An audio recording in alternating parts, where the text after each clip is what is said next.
we're only a few days from the latest monetary policy and financial stability committee meetings, and overall, it seemed like good news for Rwanda's economic outlook. Inflation seems to be under control. You know, we look at the widening trade deficit in a moment. Nonetheless, like the rest of the world, Rwanda was huge, still feeling the effects of COVID-19 and Russia's war on Ukraine. You know. Would you talk through us a little bit more, greater depth perhaps, the extent to which these essentially external shocks have affected Rwanda's economy, and you know how you try to balance things? No, thank you for having me. It's a great question, but also very complex to respond to. It's true that since 2020, the last 3 years, we've seen multiple shocks globally, starting with the COVID-19 pandemic, as you rightly mentioned, its aftermath, especially impact on supply chain disruption, then the war in Ukraine, and more recently now, the war in Gaza. So these multiple shocks obviously are not an easy thing to manage for central bankers because of the uncertainty they bring, volatility on the financial markets, but also in supply chains, in prices. So when we look at 2020, where the economy globally came to a halt, I'll first start maybe responding to your questions in two parts. Globally, what happened, and then on Rwanda. We will recall that the GDP globally fell by 3.4% in 2020, but then by 2021, economies started to recover as lockdown were lifted and travels resumed. And in 2021, we had GDP growth globally around 6%. However, as the economies were recovering last year in February, the war in Ukraine breaks out with its consequences, especially on energy prices, as well as food prices, given that being Ukraine and Russia are our largest importers of food commodities such as wheat, and that had an effect on the inflation levels globally. Inflation had already started to sort of go up because of increased demand after COVID, and the supply was not really catching up. But with that substantial hike in energy prices, we had record high inflation levels. And that led most central banks globally to tighten their monetary policy, which means increasing their interest rates. And that's where we find ourselves today, in a context where we have tight monetary policies, high level of interest rates globally, and high cost of funding. So what that entails is we're seeing signs of slowing global economy.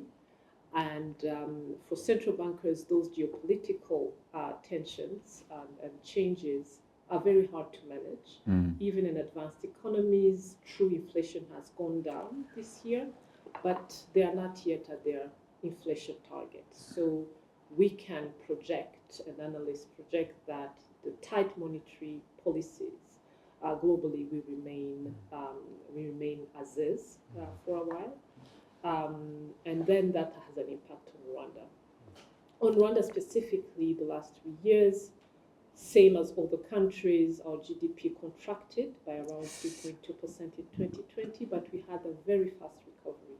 The following year, GDP growth 11.9%. In 2021, 8.2% in 2022. So we were roughly at the average of 7% annual growth that we had prior to COVID. But we are not immune to inflation pressures. As you recall, since you've been in all our NPCs and been following what inflation rates have been, basically in 2022, we had our highest inflation rate in the last probably 20 years, with a peak at 21.9% in November 2022. The good news is that trend throughout 2023, we've seen inflation go down, where we've had the latest number, around 11% in October. And our projection as central banks show us that by end of this year, by end of December, we should have an inflation rate that's around 8%. Now, on the monetary policy side, we also had to tighten with increasing the interest rate by 300 basis points since February 2022, where we had a central bank rate at 4.5%. Now we're at 7.5%. Yeah. But what's driving our inflation in Rwanda is that those external shocks, but we've also had challenges in our agricultural sector. Where the production and the performance has been very low, especially due to the climate change and extreme weather events, latest being the floods, but also weather patterns have changed. That has made us as central bank, also look at those new trends and what, for instance, the implications of weather events will mean to inflation. And also realizing and being humble enough to know that what we can take as monetary actions is not sufficient to drive inflation down, but government actions as well have played a key role, being on subsidies on the transport sectors, fuel, but also making sure that farmers can get access to subsidized fertilizer, for instance, and also a lot of efforts in increasing agricultural production. So it's been that concerted action that has allowed for stabilizing our economy on a growth, putting it back on a growth trajectory, but also trying to contain inflation and its impact on the Rwandan population. You've answered almost my next question in there. When people in your position give us these figures, like 2%, 3%, 4%, it tends to probably go over most people's head. But explain us a little bit more, in an economy like Rwanda, or indeed any economy, but especially an economy like Rwanda's, losing 3.4 percentage points, that's a huge thing. Could you explain a little bit more what that means and what it does to an economy and what it did to the Rwandan economy? I think if we take the bigger picture, a contraction of 3.4% for Rwanda during COVID times in 2020 was actually not a bad thing. True, compared to the growth levels we had, that had a tremendous effect. But we could see that although we had, So you're protected by earlier growth, really? Absolutely. Okay. So compared to the growth we had in 2019, and 2019 was an outlier year. I remember that it was a double-digit growth at the time. So then the GDP contracted, but mainly because, as you remember, we had 3 episodes of lockdowns. All airports were closed, and many of the goods that we have, or services that we provide, were put to a halt. So what does to an economy, of course, if the government had not put in place, let's say, the Economic Recovery Fund, if the central bank had not maintained liquidity for banking sector, if people had not been given room to breathe and moratorium on their loans, we would have had a significantly bad economic outlook. But I think all things put together, we minimize the impacts. True, some people lost their jobs. True, some businesses were really struggling to get cash flow in, to be able to pay their employees, or even to survive. But I think the mechanism that government put in place to support businesses, to support households, but also to contain the pandemic, to make sure that we could not only reopen the economy quickly, but also to have access to vaccine, to be able to really make sure that those restrictions are gone. I think really Rwanda has done a great job, and I'm not saying it because I was in the government that time, but overall, when you look at all the restrictions put in place, but also how COVID was managed, and the fact that quickly by 2021 activities resumed and we saw that recovery is testimony to how we managed COVID. And on the economy, I would not say that there was no impact, but it was limited, and really big on the central bank side, on government side, all efforts were put in place to limit those impacts. That's interesting, because it's very easy to miss the fact that when all these shocks came,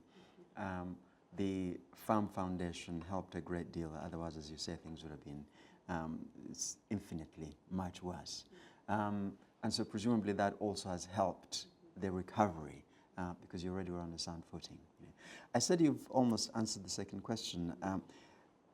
Global warming and weather patterns. I mean, this has now become a day-to-day fact of life for the planet, which of course means higher commodity prices and including higher food prices, which also drives up inflation, which is the main focus.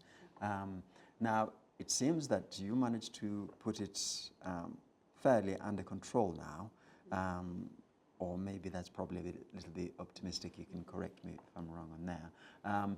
Next year, you're looking to be getting towards your target band of between 2 and 8%, which is quite deserving of applause here. So a lot has been done here.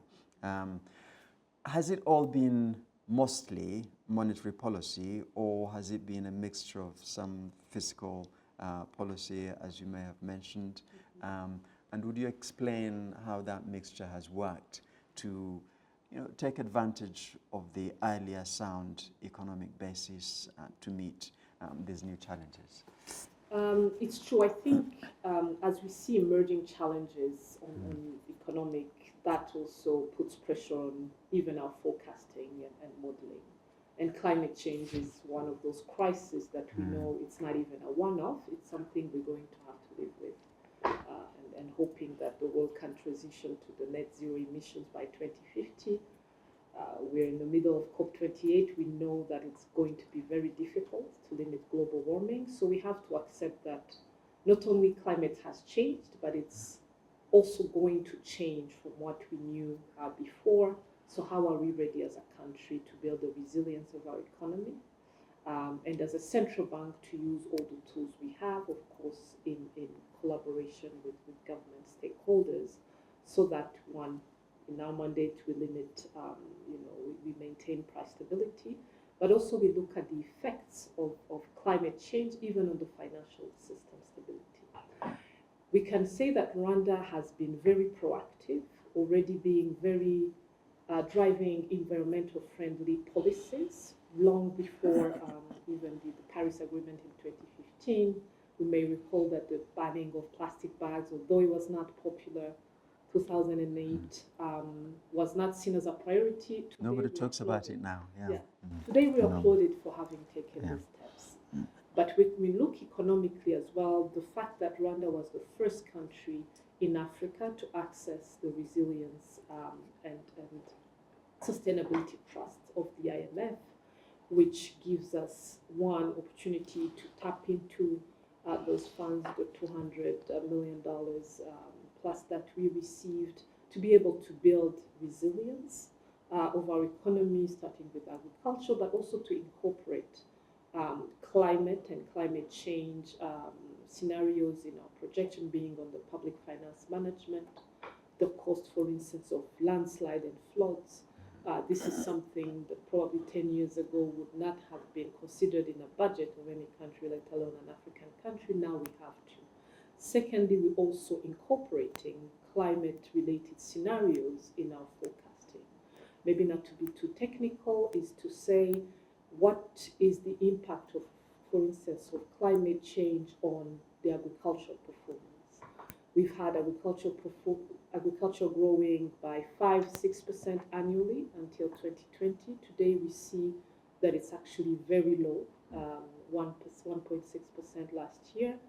So what does that mean on inflation? So I think this is still initial stage of that, but we believe that one, working with different development partners, the multilateral institutions such as IMF, there was one, the RSF, or Resilience and Sustainability Fund, but you've seen also the launch of IREME Invest, a fund that's geared to attract being public but also private capital to be able to finance sustainable and green projects, but also making sure that, as mentioned, we know it's very difficult to attract funding globally, but funding now that's going to go through to go to projects that are designed to build a resilience. So irrigation now, we knew it was a priority, but today it's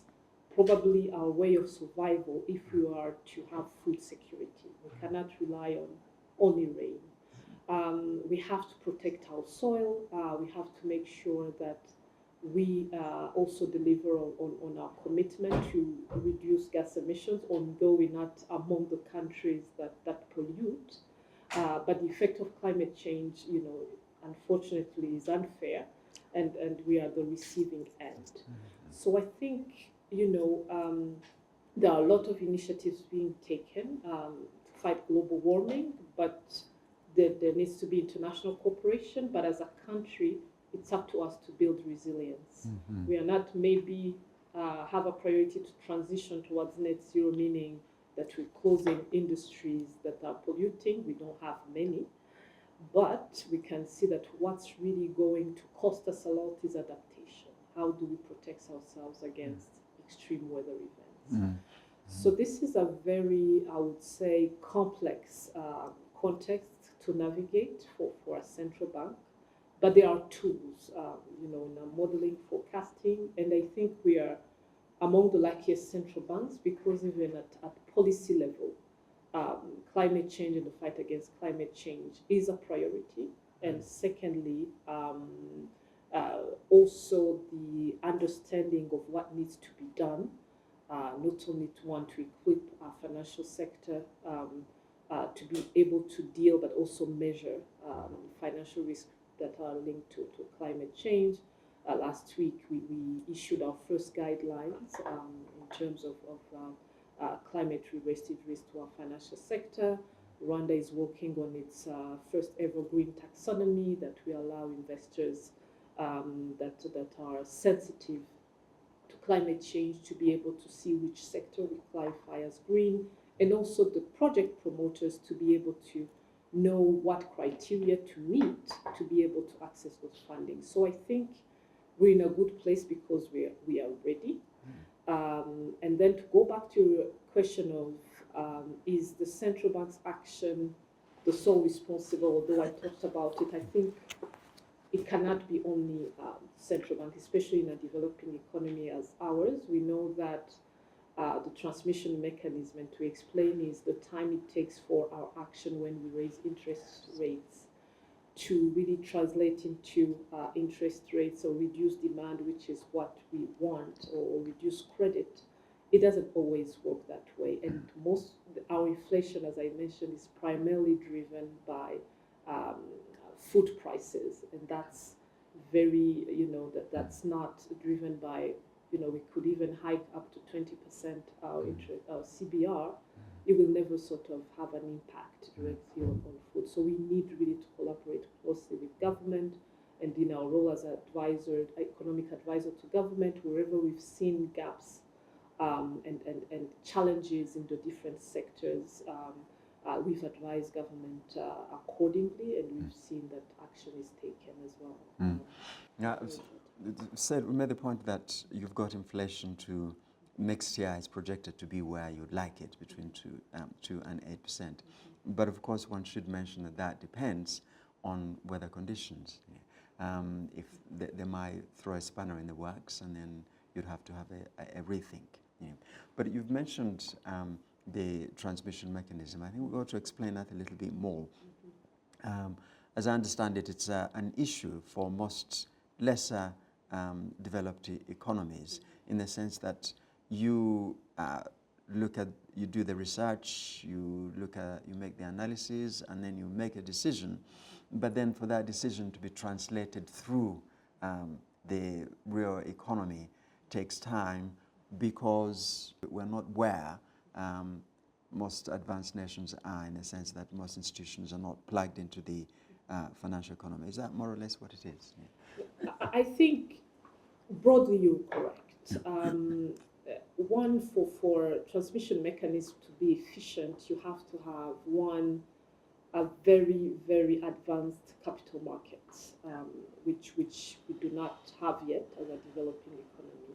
But you also have to have an economy that's not influenced by the informal sector, because that we cannot capture. And so that's where maybe the challenges are for developing economies to be able to have a transmission mechanism that work.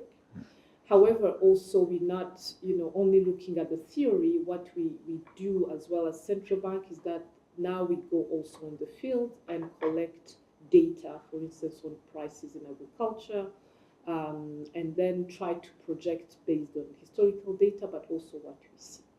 We also have now a big data analytics team that's looking at how to use satellite images and be able to extrapolate and look at projections on agricultural production based on cultivated land.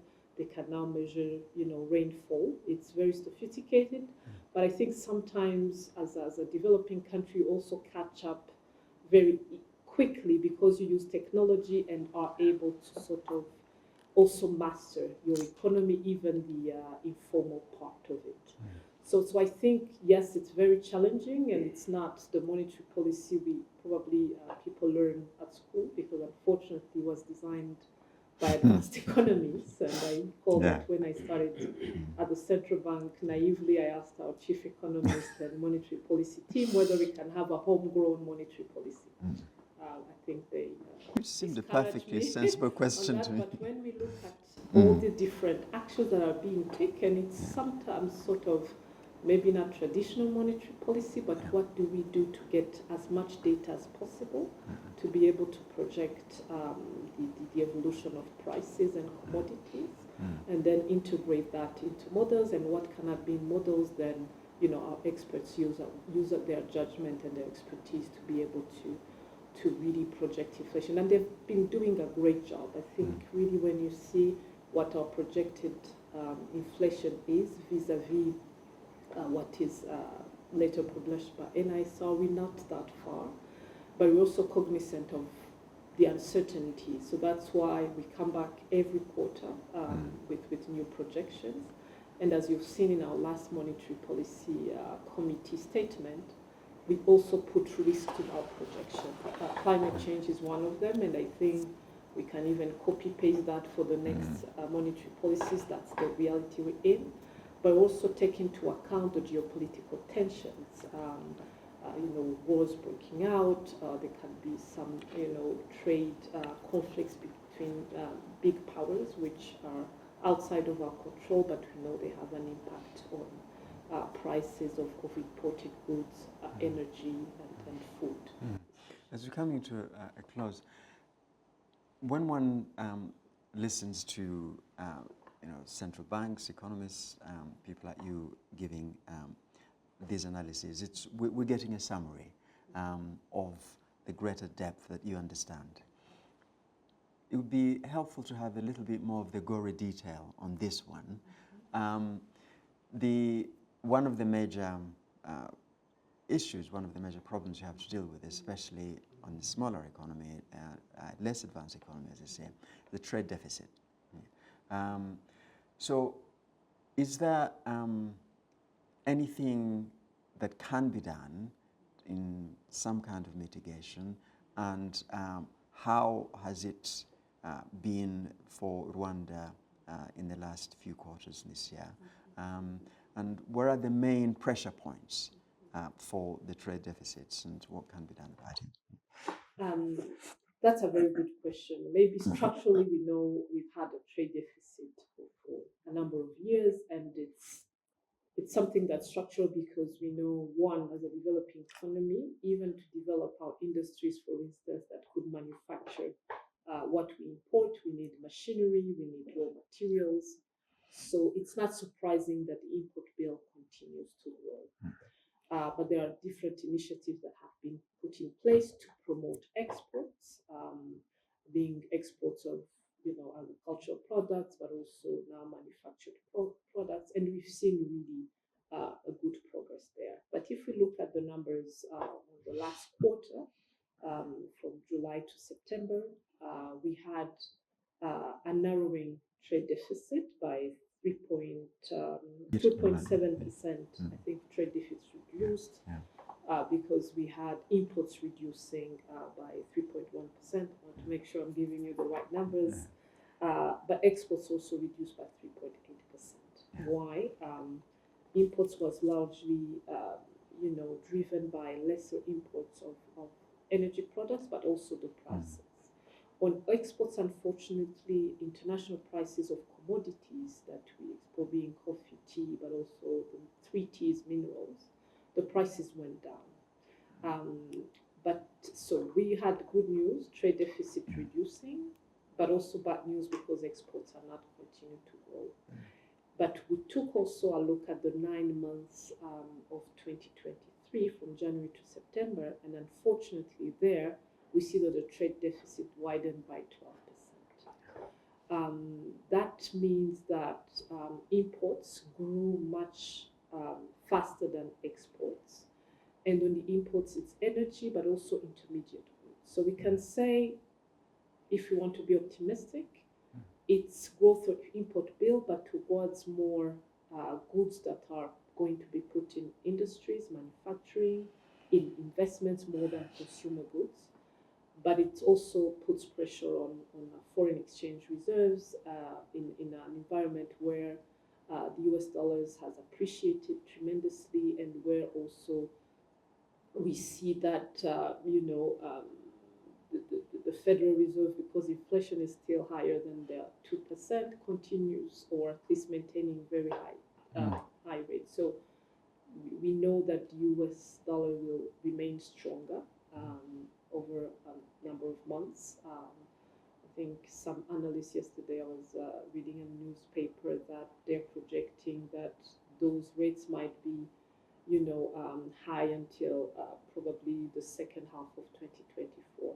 So it means that goods that we buy from outside, even if they didn't change prices, but in dollar value or in Rwandan value, Rwand franc value, they are more expensive. So I think that's why continuing to address the trade deficit, regardless of what's going on externally, is going to be something of a priority. And I know the government institutions, being the Ministry of Trade, being the Rwanda Development Board, of the tourism, and my side, they're putting efforts to make sure that we can maintain growth in exports. On imports as well, I think efforts that had been put in promoting made in Rwanda, so that people change their mindset, consume what we produce locally, but also that we make sure that our local producers can produce quality products and be competitive.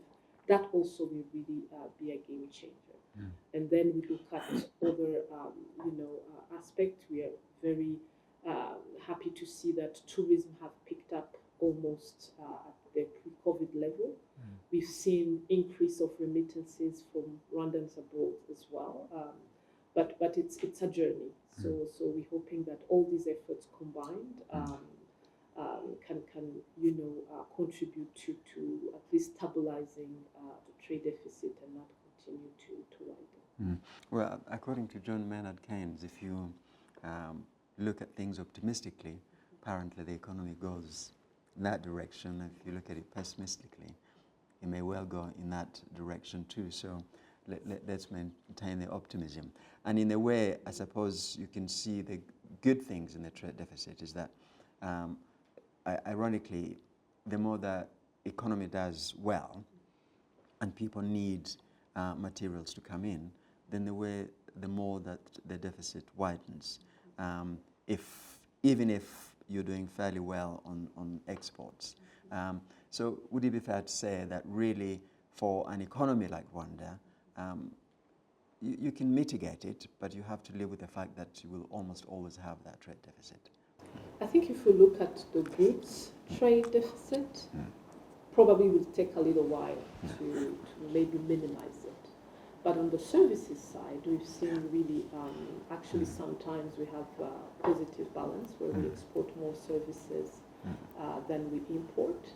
And probably that's where also we need to put emphasis being put. So, and secondly, how much foreign investments are we attracting? So that we counterbalance that goods merchandise trade deficit. So I think we cannot only look at what's happening on the merchandise side without looking at the services, without looking at the other variables that come into our current account. So I think the good news is we see foreign investments increasing, remittances, more services, and as we build a services-based economy, become competitive, I think that's where we will see really change in the pattern of our current account.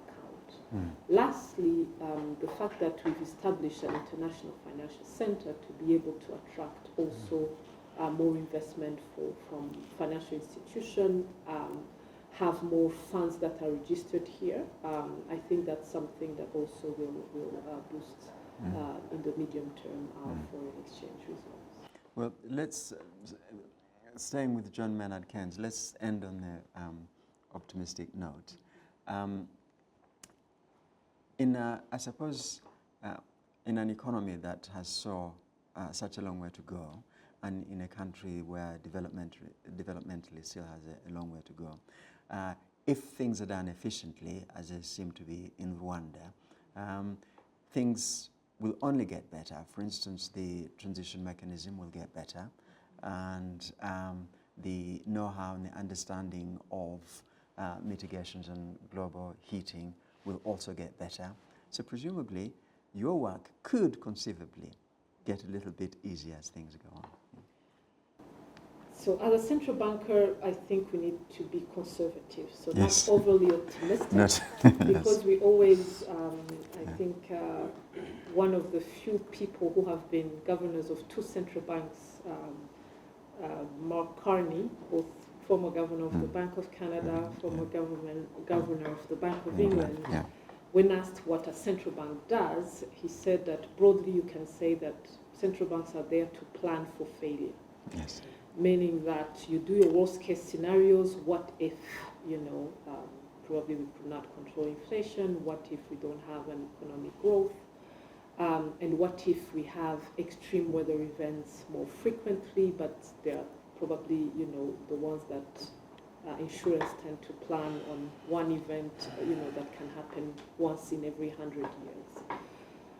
And our role is to make sure that we put everything in place to mitigate those extreme events, and also to project so that we advise government on where we see risks so that we can preempt and prevent them whenever possible.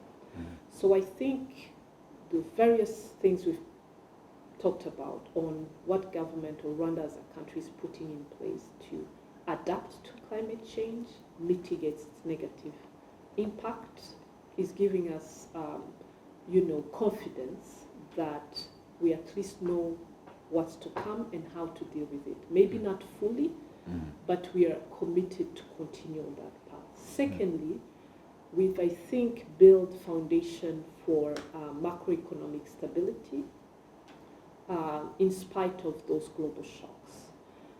We talked about GDP growth, how we recovered quickly, but also probably if we take the case of COVID, imagine if our country had not built its economy on, let's say, information technology or digital financial services. It would have been very difficult to manage the economy at the time of COVID, where people could receive money on their phones. If we didn't have the infrastructure in place, I'm sure our economy would have collapsed. So that's why I think our confidence and realistic optimism lies on the foundations that have been put in place in the country by our government, but also the skills that as a central bank we are acquiring and investing in to be able to have top-notch economists that can do the modeling, but also be experts in our own economy, not just what we have in the books, but what's happening on the ground. And lastly, something that's probably intangible, and I think it's credit really to our leadership, is the coordination between government institution, but also the private sector and the public.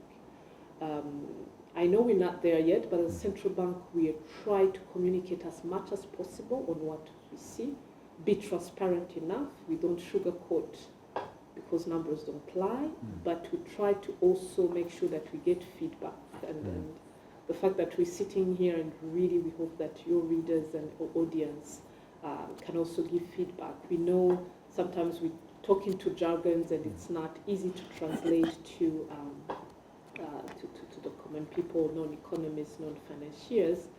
But it's important as a central bank that we get that connection with the public, because whatever we do, if it's not understood by all economic actors, our influence and the impact of our actions will be limited. So I think those sort of key points, collaboration, forecast projection, transparency, and keeping in mind that our role is really stability, price stability, but also a sound financial system, that we really take it to heart. Sometimes it requires taking unpopular decisions. You recall in February last year how we were lambasted by the media public, why are you using interest rates? Now people understand where we were coming from. But at the time, because we were recovering from COVID, people were saying, how can you put a stop to the recovery? But we could see that inflation was going to be probably not as high as we had projected, but that risk was really intense, and our role was to make sure that we send a signal to tame inflation. Actually, we should say a little bit more on that, because you were hugely criticized globally for that, because even I think, correct me if I'm wrong here, people like the IMF were saying that you, in a way, stopping recovery out of COVID-19. What is interesting for me is the war in Ukraine came after that. So people can claim that they followed what you did because of the war. But what is interesting for me is that if the war hadn't come, then they would have had to do what you had done earlier themselves, and they would have, in a way, had to say to your economists, sorry, you are right. But the war in Ukraine prevented all that. I think, of course, the war in Ukraine exacerbated or accelerated the trend we're seeing. Our basis for increasing interest rates in February, it was right a few 3-4 days before the war in Ukraine started. But what we were seeing is, because of increased demand after COVID, we could see that inflation was actually, going high. We were already at 4.2% in January 2022. So we were really approaching the 5%, and our projections were, showing inflation going up. And we have to also remember that the interest rate, the central bank interest rate we had, the 4.4%, had been reduced at the beginning of COVID. Very accommodative monetary policy because of the pandemic, to make sure there's enough liquidity. So I think, although even that hike in February, we were still in very accommodative monetary policy territory. So I wouldn't say that we were proven right because of the war in Ukraine. That would be a sad thing to say. But what we were seeing on the demand side, that guided our decision. And I think what we really try to explain is that we always take data-driven decision, use our judgment, and it's a collective. That's why it's a committee. And also bearing in mind that if there are fundamental changes in the assumptions we had, not only we are required by law to convene at least once every quarter, but we are ready also to take action in between. So it's not that we believe that whatever projections we have are cast in stone, but it's very dynamic. And the most important thing is to take the decisions at the right time, based on the information we have on it. So next time we'll have to explore your theory that we should have, the less developed nations should have their own economic theories, really their own economic practice. I don't see why that was regarded as naive. Seems obvious to me. In the meantime, Dr. Gavin, thank you very much indeed for your time. Thank you. Thank you for having me. Thank you.